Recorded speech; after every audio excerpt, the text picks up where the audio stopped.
Thank you very much, Tony. I really appreciate that. And yes, in fact, I was just admiring the map that showed the distributed growth that was on the previous presentation. I think that something simple like that for us would be very, very helpful as well.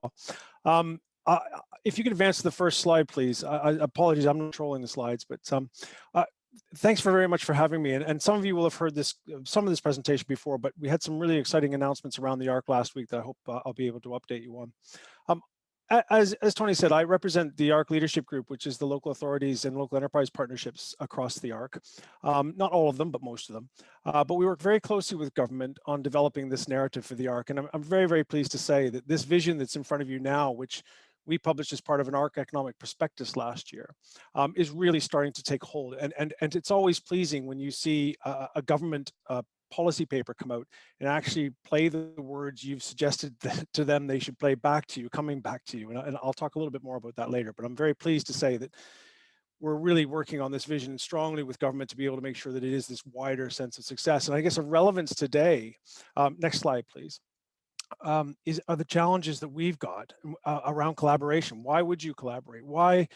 Where is the value to be added by working on a regional basis? Now, some of you are regional converts, I'm sure, so you won't need to sort of be convinced, but there's been lots of people since regional planning sort of went away a few decades ago or a decade ago that have been asking for this to come back. And one of the reasons we do work together, and if you like, try to make sure that this collaboration works, is because we think we can add value working together. And these bullet points, I won't repeat them all, but are really at the heart of what we're trying to establish for the ARC. And I think to highlight in particular, I mean, I don't have to talk about economic recovery as being something that's important to all parts of the country. But we are legitimately thinking we can do that in a way that is sustainable as well. So this isn't just an economically led region, although that's its main calling card in terms of government significance. It really has the opportunity to deliver far better outcomes for all. Next slide, please. The economic prospectus I told you we published last autumn really started to pick out some major program areas that we wanted to work on. And I won't go over all these because that's not really the direct theme of the day. And the map is a bit of a hint, which I'll talk about in a moment. But there is quite a few strands of work that we're looking at, but of significance for my conversation today is around this idea of a spatial framework for the ARC. And I think just a little bit of context, again, makes this directly relevant to the conversations you've been having through this conference, which is, look, we sit, what you don't see on that slide next door is a very large international major world city. And while I can remember the first time I started working on the ARC, there were literally some people whose greatest aspirations here was to make sure that we could get a faster train in and out of London. And I think that's a really important sort of context to remember, that we've moved so far away from this idea that this is simply suburbia, that these are major towns and cities in and of themselves that can actually play a major role in terms of not just a recovery program or a post-Brexit program, but in their own right deliver innovative, strong, clean growth. And I will sort of outline some of those aspirations in the framework papers coming up. Next slide, please. So I talked about these announcements that happened last week, and there's a link here. I know you can't link it in the program, but if you haven't heard about it already, two major announcements last week. One in particular was around the spatial framework, which I'll talk the most about, which is something new. It's completely new for this government. It's completely new for us. That something that is sort of not local, something that is not national, something in between, that starts to drive this wider economic narrative, but puts it in a sense of making sure that we are strong. Have strong policy direction for environment, for inclusion, and for better placemaking overall, while we're supporting strong economic growth. And if you haven't seen it already, I really commend you to go see it. Because I will not tell you that I'm that much of a fan of normal policy papers out of government, but this one is particularly well written, we believe. And not just because it says what we wanted to say, but because I think truly it's starting to address some of the shortcomings that came out in the white paper last year, particularly around strategic planning. Whether this is a model for the rest of the country or beyond, I don't know. But I think government hopes that there's an opportunity here to build on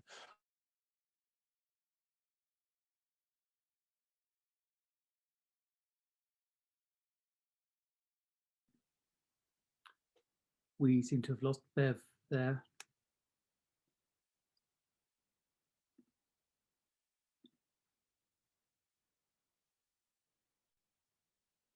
to be actively engaging it as we go forward. Hi, Bev, are you there? We lost you for a minute.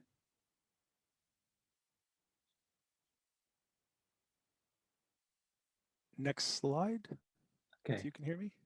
I can hear you now. I've just stopped your video, by the way, just to improve your connection. Understood. Thank you very much. Um, so, uh, so what is it, and what's it trying to do? What's it trying to accomplish? What makes it different from a normal plan, either a local plan or national policy? Well, again, I won't go through quite a busy slide, but you can certainly have copies of this afterwards. It really does start to talk about those basic elements of placemaking that we've been pushing for. So because we are a polycentric region, we want to make sure our places and our people are as connected as possibly they can be. And so the investment in that connectivity is very important, not just physical, of course, digital, but also connecting communities. Building better and beautiful places, this idea of quality, certainly that was something that the white paper talked about, but we see it as being fundamental to be able to bring the public along with us, that if you're getting high levels of growth planned for your part of the world, then you want to make sure that's positive and benefiting as many people as possible. This idea of prosperity for all, this inclusive growth that we talk quite a bit about, but really haven't seen a lot of national policy or coverage on. This is something we feel is fundamental as well for our people now, not just the ones by 2050. And of course, this wider overarching ambition that is so linked to the national agenda is delivering net zero.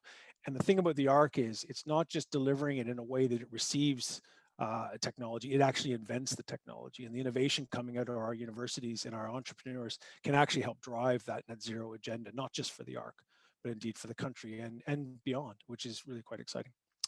Next slide, please. So apologies, this probably isn't going to translate very well in terms of a screen, but if you get a sense that that sort of blue space to the sort of southeast is London, and to the south is the Thames Valley, to the north and to the west you have the Midlands and the West Country, and then obviously to the east you've got over towards Norfolk and Suffolk. And down to Essex. What you're looking at here is ultimately not a city-dominated region. With respect to Milton Keynes or Cambridge or Oxford, these are significant cities in their own right, but they are not large-scale cities. And in fact, when you add to that places like Luton, Northampton, Peterborough, but also growing towns like Bicester, Aylesbury, Huntingdon, and other places, you actually not just have a polycentric region in terms of how communities work. You have an area that actually has multiple places which are going to be growing and contributing to that economic significance, if you like, for the region. And so it becomes very, very important to make sure these places are connected as well as they can. And again, it's not just the connectivity. I was again struck by the previous presentation really around by rail or by road. And certainly there's been a lot of play about an expressway, which seems to have been sort of dampened down quite a bit, because the ask was never here about a singular answer. East-West Rail is a very important piece of infrastructure for this region. But you can see by the connectivity, complex connectivity nature of this region, you're going to need multiple approaches to making sure you've got better connectivity. And you're going to need a lot more last mile, first mile solutions, which we have spent quite a bit of time working on way back with the National Infrastructure Commission 3 or 4 years ago. But what is driving out these sort of localized solutions like CAM Metro, for example, or indeed the rapid transit strategy that Oxford has.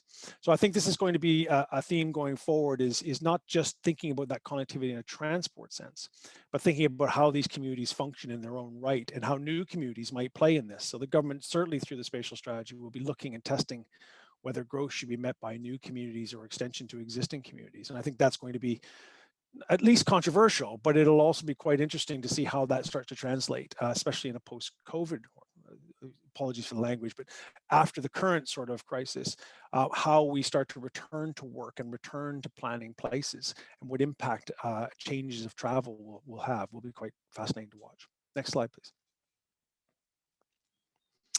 I'm just really pleased. I mean, I mean, some of these are stating the obvious, aren't they? But they aren't always obviously included as an underpinning of a strategy. And these are principles that we as a group developed a few years ago. And I'm very pleased to say the government has taken them on hold and added to them very positively and very engaging in a way that says, look, actually, this isn't your typical looking plan. And this isn't your typical looking sort of approach to national policy. They are absolutely convincing us, and they are committed to engaging directly with us, not in a consultative way. I mean, they'll have to do that anyways, because this is a legal policy document, and that is a challenge for them because they've got quite a timeline. But they actually want us to help contribute to this in a positive way, iterative way throughout. And I think that's been very positive in terms of engaging the leadership group I work with. But also, I think that's brought the universities and businesses to the table because they can see a different approach being taken here, a necessary approach, but different from typical local planning or indeed national policy setting. Next slide, please. The engagement approach that they've outlined is 3 phases. The first phase is really they're developing a vision for the ARC that'll be engaged, and I'll come on to the timeline in a second, so I'll do that in a moment. But they really want to ensure, and I think they are legally going to be obliged to make sure they are deeply engaging with people, and that's certainly their intent. And they're going to increase the use of digital engagement tools, which I know was trialed, or at least was floated in the white paper, but they've absolutely committed to doing it here. They want to be able to reach all audiences, but particularly those ones who are hard to reach. And as well, I think particularly they want to be able to hit young people and younger people as part of this process to make sure that if you're doing a vision for 30 years ahead, that you've got those people who are looking further ahead and will be here, frankly, but also making sure they don't leave people behind. Next slide, please. I said I'd talk about the timeline. This has changed actually, and it's become a bit more pacier than we originally saw, which is exciting. And I suspect if you're project managing this, slightly nerve-wracking. This is a big undertaking to do in 2 years, and I think that's going to be a significant challenge. But I think the initial response is certainly the development industry and others welcome the idea that there's a pace being set here because they want to see this move forward. A plan for 2 years and then 30 years beyond that is not going to deal with recovery, but the setting of a hefty pace gives confidence that government is serious about the ARC and wants to move these things forward sooner than later. You'll see the major milestone steps in here. They want to develop a vision by this summer and engage on that. They'll have sort of an options testing and sort of towards the spatial framework early next year, with some sort of draft framework later in the year. And then the hope is they'll be able to publish that framework shortly after that. Now they say by the end of 2022, that will be a tall order, but possibly into 2023. But clearly, what they want to do is get this on the books and move forward so they can start to heavily influence not just investment decisions in terms of private investment, but also public investment decisions about where major infrastructure should be going, where major growth should be going. Next slide, please. So I said there was 2 major announcements last week, and the spatial framework is obviously very exciting for those of us who want to work and enjoy working in strategic planning, and it will be a very interesting process to follow for just about anyone. But there was a bit of a quieter announcement that might have even more significance. The government has talked in the past about setting up some sort of growth body for the ARC. I can't tell you what this is, what it looks like. I can only give you sort of the soundings that we've been hearing and talking about. This first found itself out in the 2019 Tory manifesto, inviting growth bodies to play at a regional scale. And they see the ARC being very important in contributing to not just the UK economic recovery, but they see this as a major plank of their internationalization program. But they need something that will have the ability to speak as one voice, to own the ARC narrative, if that's the right language, and to be able to bring together the various bodies and various people across the ARC to be able to deliver not just the spatial framework, which will be in place in a couple of years' time, but any investment strategy, any infrastructure investment strategy that comes off the back of that. We anticipate that will have a hefty business representation, but also local government representation, possibly through the growth boards that exist across the ARC.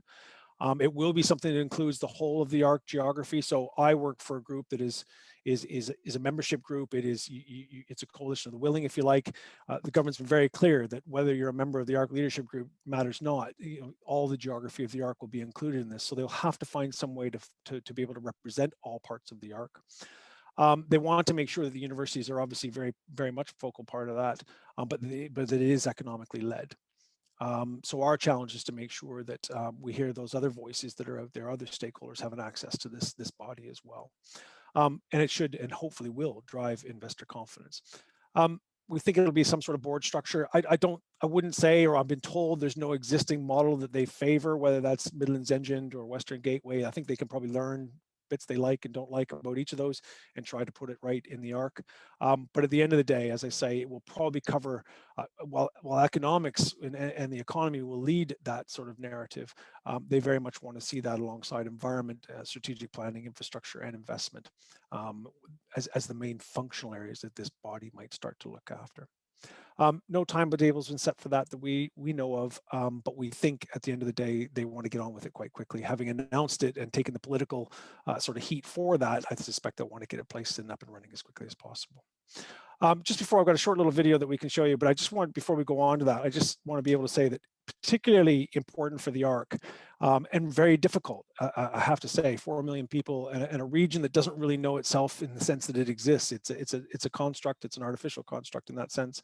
I think really important is the challenge will be how you find that collective voice, how you find that collective narrative, but also represent the sovereign and individual places and communities across the ARC, not just the ones that exist now, but the ones that will be developed over the next 30, 50 years. That's going to be a real challenge politically, but I think the bringing together of necessity caused by Brexit and caused by the pandemic with opportunity, with the innovation culture that comes out of our universities and the fantastic entrepreneurship that's across this region, it is an opportunity for not just the Treasury, but the government as a whole, really, to have a really positive story here to take forward. So I think that will be the challenge, as to how you keep that positivity going forward, deal with the local politics and the local sovereignty issues, to be able to make sure you can put your best foot forward for the ARC to benefit the whole of the UK. I think I'll stop there, but Stephen, if you could throw the short little video that MHCLG have done, that'd be great, if technology helps us on this.